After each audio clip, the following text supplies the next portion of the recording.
Welcome to the third of four videos from the Roman Army 2021 University of Winnipeg lecture on life after death.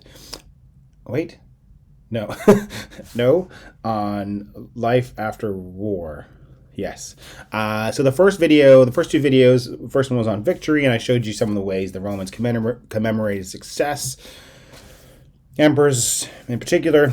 The second one looked at some of the times that Roman lost, just as a contrast. Sometimes they celebrated defeats as victories, but that video was about defeats.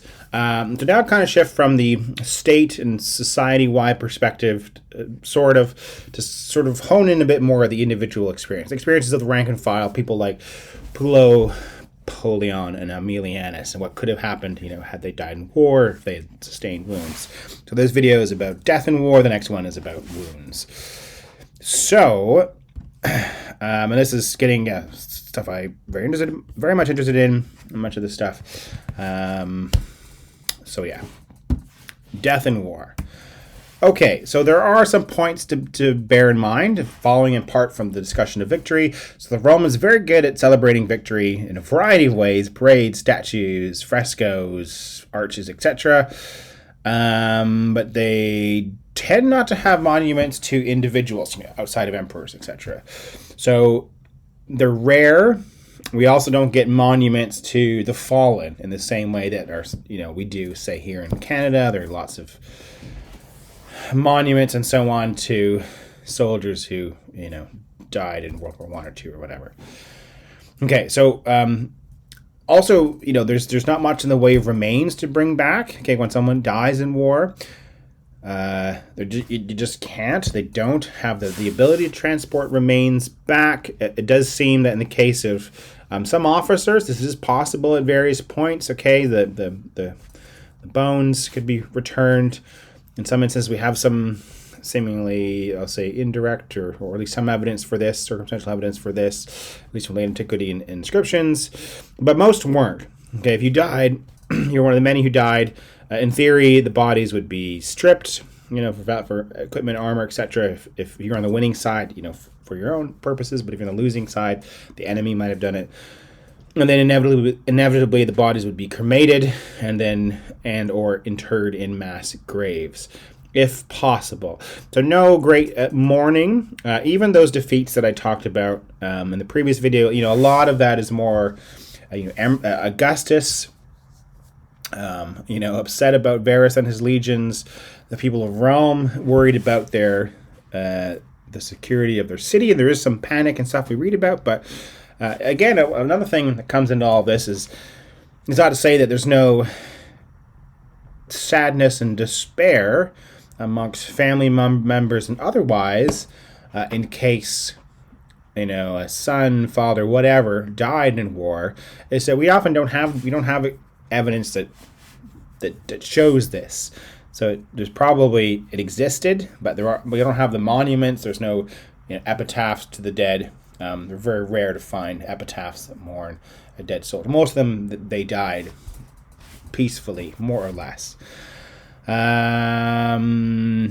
Yes, the exceptions, for some elites and members of, important families. But and then, of course, there's also class burials, too. So those who can afford to have burials and tombstones and maybe in sarcophagi or in an epitaph with an illustration, something else. Now, of course, one of the things is how do you know, identifying. One of the interesting things, of course, the Romans have a fairly complex record-keeping system, both in the imperial era and in late antiquity. Maybe harder to say for earlier. They kept detailed records, or at least records with some detail. So there might be a piece of evidence that gives you some idea of some of the physical qualities of a recruit. We have some documents that show this, and for horses, for that matter. Obviously, there's no photographs. It seems unlikely that there were paintings of individuals to keep on file. But so there are some physical things: name, age, whatever, perhaps date at recruitment. Probably some record of their career path, what ranks they've held. But it seems also possible, I don't know how certain we are about this or how widespread it was, that they did have something like the dog tags associated with modern military, so the U.S. military movies and TVs, etc. Something called a signaculum, which you can see a photograph of one here, which might give the name of someone. So that could be used in theory to if it's a dead body. Who is this? Oh, we have this. Okay. Some indirect evidence. There are, when awards are given out, rewards are given out. Awards after a battle and a victory, and a commander is giving them out for people who did this and that. And sometimes we get cases where they're celebrating their success. And naming individuals, so it does imply that there's some memory to, whether it's junior officers or assistants or slaves or whatever, keeping track of individuals, and then that can be used to see who was there. Probably commanders is easier because there are various other things as well. Harder with the regular soldiers. So some means to identify soldiers, and then records would be kept. Okay, we lost ex-soldiers, where there are a few documents like the so-called Hunts per Diem, which is not really a per diem, that notes that someone died in this way, someone was killed by bandits. So there are these records of things, probably widespread. But anyway, it's an interesting thing. Right. So, and here, as an example, the so-called Hunts per Diem, it's in Campbell's source book and also in Roman military records. This document includes things like, number of people who died by drowning, those killed by bandits, and then those killed in battle. So some sort of record of all of these things are possible. We know we have lots of laws on what happens to dead soldiers, so we can get to like property rights and legal rights and all that sort of stuff. There are rules about wills. So some of the laws, give soldiers lots of leeway. So even if they haven't had a chance to write up something like a formal will, it could be on their deathbed, on the field, about to die, and if they say something and there's someone there to hear them and copy it, then they can do that. There are rules about where. Sorry, I'm looking at little birds. Who will get certain things if they die, if they're married or not. And that's one of the complicating things about marriage rights, which I guess comes in the next lecture, because a lot of them aren't supposed to marry, but we know they're marrying, and there are laws about who gets property, and so on. I got the difficulty in tracking them down. Again, we have lots of tombstones from soldiers, very few of them about those who died in combat. Most of them are peacetime deaths. And cemeteries, there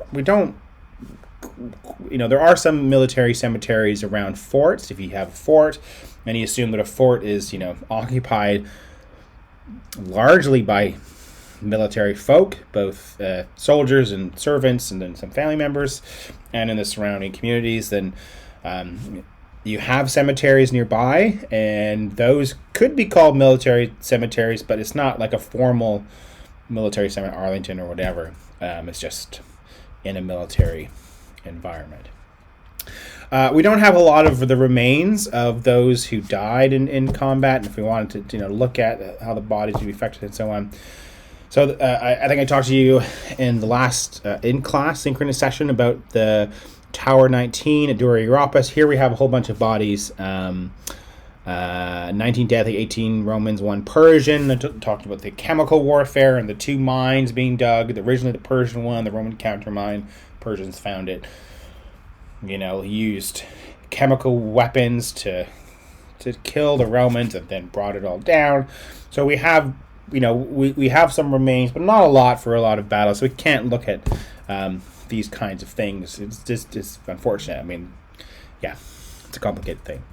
The last thing I'll say in this video, this is our topic of discussion, so we're going to come back to it, but the one monument that is sort of is different from is separate from all of this, as unlike the victory monuments, say they don't sort of mourn the dead, and one that's been the subject of a lot of debate is the Adam Clissie monuments. There's a couple things. There's the big sort of altar with all the metopes around of soldiers versus Dacians. But there's also this giant list of presumably dead Roman soldiers, some 3,800 names. Only 60 of those original names are preserved, and they know there are more based on the shape of the pieces of the inscription and so on. 5-10% of the total.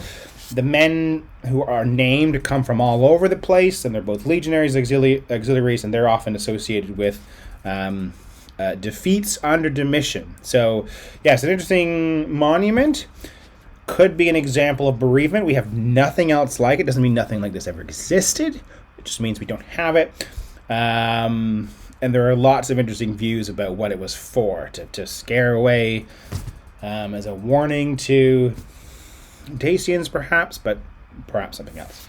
Anyway, that's it for the third video on Death and War.